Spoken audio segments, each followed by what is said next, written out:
اقوام متحدہ نے ایک تاریخی اور انتہائی اہم فیصلے میں اسرائیلی اور روسی سیکیورٹی فورسز کو جنگ کے دوران جنسی تشدد اور بدسلوکی کے سنگین الزامات ثابت ہونے پر عالمی بلیک لسٹ میں شامل کر دیا ہے۔ اقوام متحدہ کی سالانہ رپورٹ کے مطابق اسرائیلی فورسز کی جانب سے مقبوضہ فلسطینی علاقوں میں قیدیوں کے خلاف اور روسی فورسز کی جانب سے یوکرین میں جنگی قیدیوں اور شہریوں پر منظم جنسی تشدد کی دستاویز بندی کی گئی ہے۔ یہ پہلی بار ہے کہ ان ممالک کی فورسز کو فہرست کا حصہ بنایا گیا ہے۔ اسرائیل نے اس فیصلے کو یکسر مسترد کرتے ہوئے اسے شرمناک قرار دیا ہے اور موقف اپنایا ہے کہ اس اقدام سے اسے حماس جیسی تنظیموں میں برابر لا کھڑا کیا ہے، جس کے رد عمل میں اسرائیل نے اقوام متحدہ کے سیکریٹری جنرل انطونیو گوتریس کے دفتر سے اپنے تمام تعلقات منقطع کرنے کا اعلان کر دیا ہے۔ دوسری جانب روس نے بھی ان الزامات کو بے بنیاد قرار دے کر مسترد کر دیا ہے۔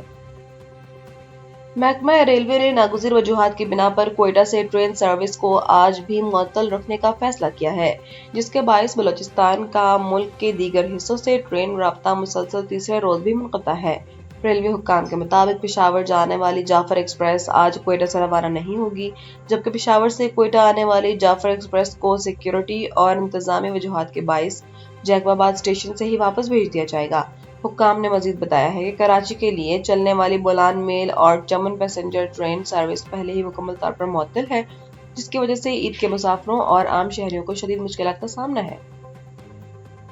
امریکی ریاست ٹیکساس کے شہر ڈیلس کے علاقے اوک کلف میں واقع ایک اپارٹمنٹ کمپلیکس میں گیس پائپ لائن پھٹنے اور دھماکے کے بعد ہولناک آگ لگ گئی ہے، جس کے نتیجے میں 2 خواتین اور ایک بچے سمیت 3 افراد ہلاک ہو گئے ہیں۔ واقعے میں متعدد افراد زخمی بھی ہوئے ہیں، جنہیں فوری طور پر ہسپتال منتقل کر دیا گیا ہے، جہاں ایک زخمی کی حالت تشویشناک بتائی جا رہی ہے۔ گیس فراہم کرنے والی کمپنی ایٹموس انرجی کا کہنا ہے کہ یہ ایک نجی تعمیراتی عملے کی غفلت کے باعث زیر زمین گیس پائپ لائن کو نقصان پہنچا، جو اس جان لیوا گیس لیکیج اور دھماکے کی وجہ بنا۔ فائر ڈپارٹمنٹ کے مطابق آگ پر قابو پا لیا گیا ہے، تاہم ملبے کے نیچے مزید لوگوں کی تلاش کے لیے سرچ اور ریکوری آپریشن تاحال جاری ہے۔ ڈیلس میں میئر ایرک جونز نے واقعے پر گہرے دکھ کا اظہار کرتے ہوئے متاثرین کے لیے دعا کی اپیل کی ہے۔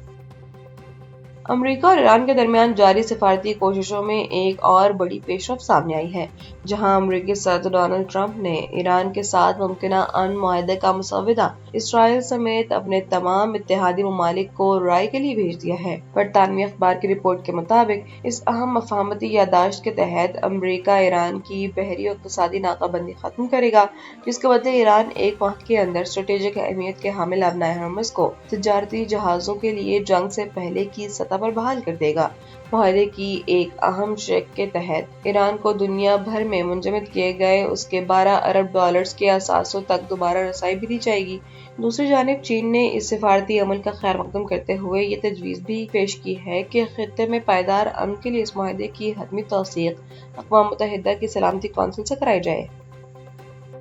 برطانوی اخبار دی ٹیلی گراف نے اپنی ایک رپورٹ میں دعویٰ کیا ہے کہ ایران کے سپریم لیڈر آیت اللہ علی خامنہ ای کی نماز جنازہ تہران میں انتہائی سخت سیکیورٹی کے سائے میں جمعرات کو ادا کر دی گئی ہے۔ اخبار کے مطابق اس جنازے میں صرف ان کے اہل خانہ اور چند مخصوص سرکاری عہدیداروں نے شرکت کی۔ رپورٹ میں مزید بتایا گیا ہے کہ ایرانی سپریم لیڈر 28 فروری کو ایران پر ہونے والے ابتدائی امریکی حملے میں جاں بحق ہو گئے تھے، تاہم برطانوی اخبار کے ان تمام دعووں کی تاحال کسی بھی دوسرے آزاد عالمی میڈیا یا ایرانی حکام کی جانب سے کوئی باضابطہ تصدیق نہیں ہو سکی ہے، اور خطے کی موجودہ نازک صورتحال کے باعث بین الاقوامی ذرائع اس خبر کو غیر تصدیق شدہ قرار دے رہے ہیں۔